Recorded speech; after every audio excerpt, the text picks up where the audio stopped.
าเกียนแต่งผ้าสงันงามเศร้า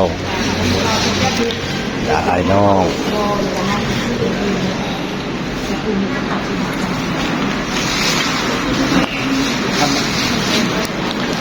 ศพใหญ่ที่มัน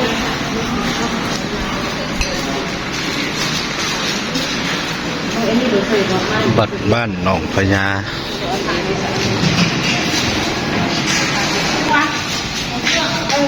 ดูได้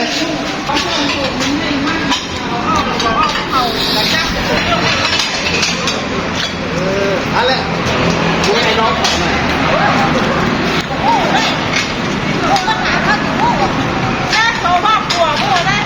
บอกเรื่องเขาลืมซะเอ๊ะดูดีใจได้สิเนาะเขาจะลืมเขาไม่มาจะบอกเขาใจเขาเก็บลูกเผาแล้วก็เก็บอนามัย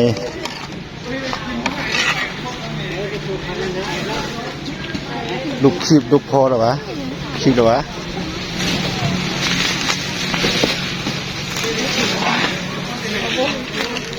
ลืมแล้วเป็นข้าวเราขาวไม่เคยทำเลยไปเที่ยวไม่ได้เลยจ้ามีไปไปงานมันจะได้ช่องผมมาทำงานว่าอาหารเงาคิดทอดลูกซะเงา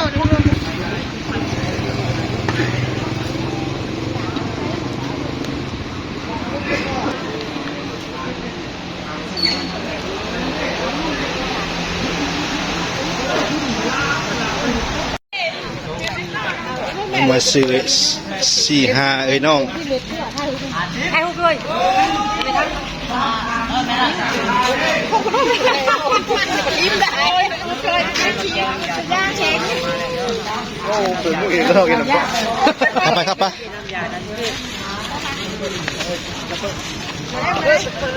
น้ำเปิดน้ำเปิดน้ำเปิด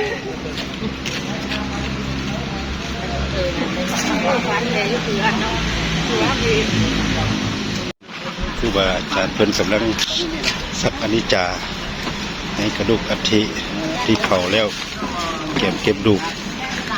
แล้วก็ไปลอยน้ำกระดูกไปลอยน้ำ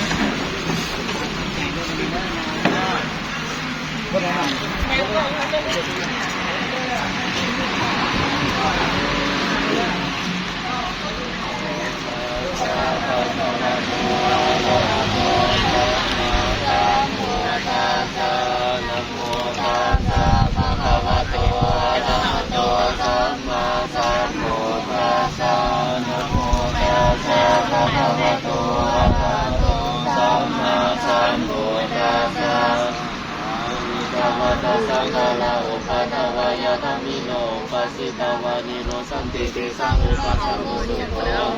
อานิจจวัตสังฆลาอุปนาวายธรรมิโนมาไหมพี่มาไหมเดี๋ยวลงมาไหมลงมือไว้ลงมือไว้ลงมาลงมือ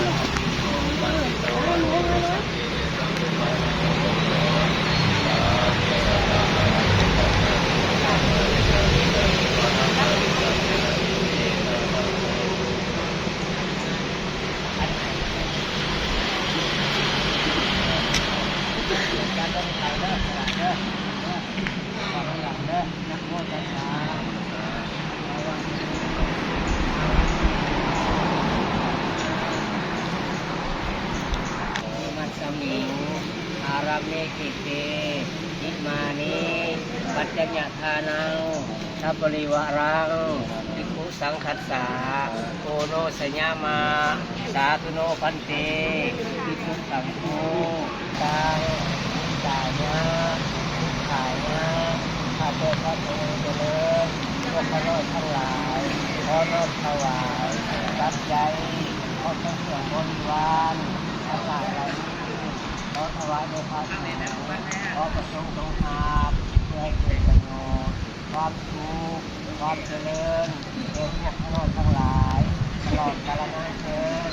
สักการเมื่อพวกข้าน้อยทั้งหลายมาถวายปัจจัยขอทั้งส่วนบริวารทั้งหลายเหล่านี้ขอถวายในพระสงฆ์ขอประสงค์สงฆ์วันนี้กับ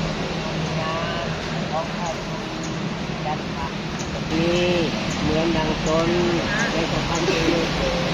อาได้ทำแล้วขอเสนให้ไปเกิดอาทุกทุกขอพ้นจากทุกขาพ้นทุกแล้วขอทุกยิงติดไปจากตัวเขาเข้าสู่นิพพานและอนาคตการที่จะมาได้อย่างแท้สาธุนิพพานังบาลมังทุกขังนิพพานาวัจจโยโหตุสาธุ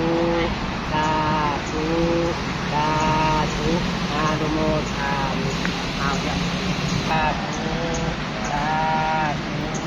สาธุอานุโมทาเจ็บแผลเด้อ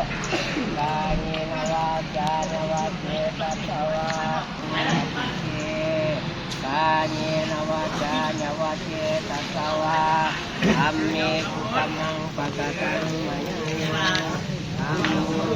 สันนาตุเตนะกัรันตะเล เดี๋ยวมันกล้องนั่งอันนี้ยันในเมื่อรักษาเหรอ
ได้เรียบร้อยแล้วค่าเงินครับสการศพ12 ล้านกีบทวนในวันไรในอื่นต่างหาก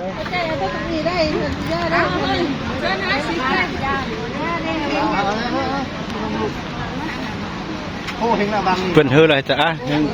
อีเอ็นอีตุยแกมโยดหันไอ้พี่พูดยิ่งอยากเอาอะไรกันจังรักเพื่อนพ่อกันกล้าโดดมือให้คณะคนป้าก็จะคนแรกบอกเข้าโดดไปขี่เหือแพ้เป็นน้ำคลองเกาเลี้ยวเกี่ยมเอากระดูกไปลอยแพ้เครื่องก็ไม่ใส่ดิเอาไปไว้มันตื่นไทยมาเครื่องก็เลยได้ยินบอก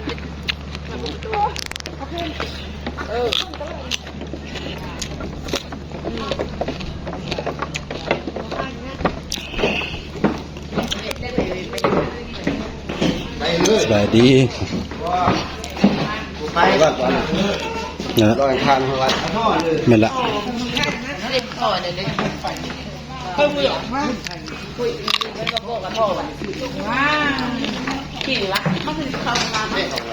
ึ้นเหือ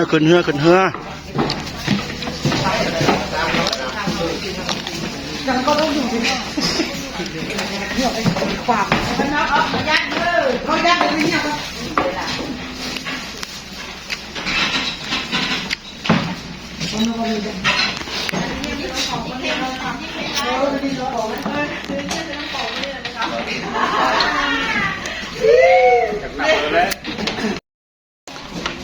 ลงมาขึ้นเหือ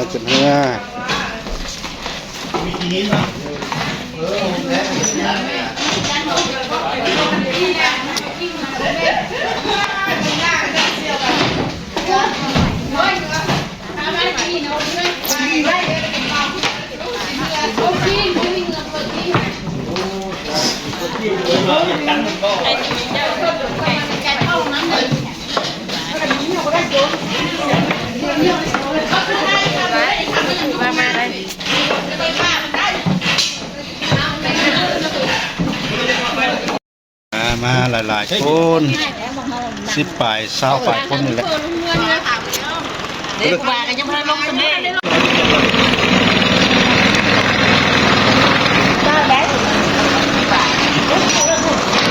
ววันหลังน้ำโยมาเด้อดูเด้อเห็นแต่คอเด้อนะอย่าเพิ่งจะซิว่าเขาเป็นยังจะช่วยเราอย่างไร ยันเข้ากล้อง เอ้ยหมูมันรีบจะได้เข่ากล้อง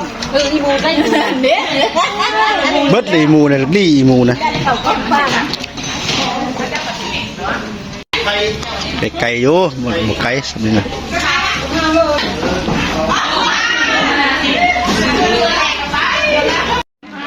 เตรียมเอากระดูกหน้าบ่าวไปลอยน้ำของเอากระดูกหน้าบ่าวไปลอยน้ำของเลยมาจากมีอิสระเก็บดูกแล้ว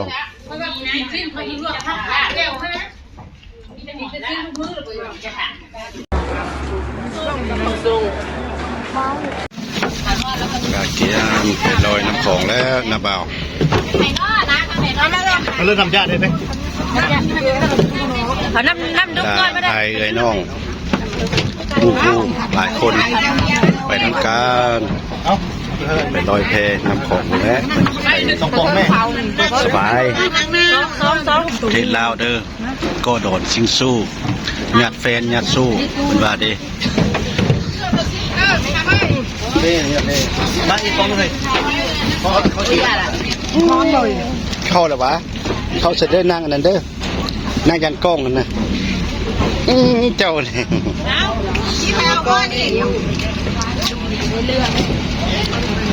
ไอ้เบาเฮิม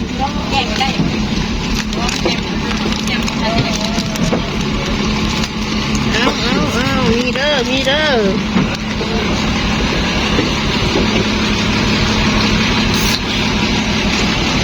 ย ก ยกเอาไข่แล้วแม่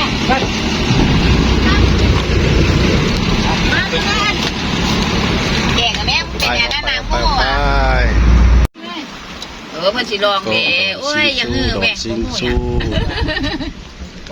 เด็ดลาวจะเป็นประเทศลาว ทัดหัวเงาลง เป็นก็เป็นโดน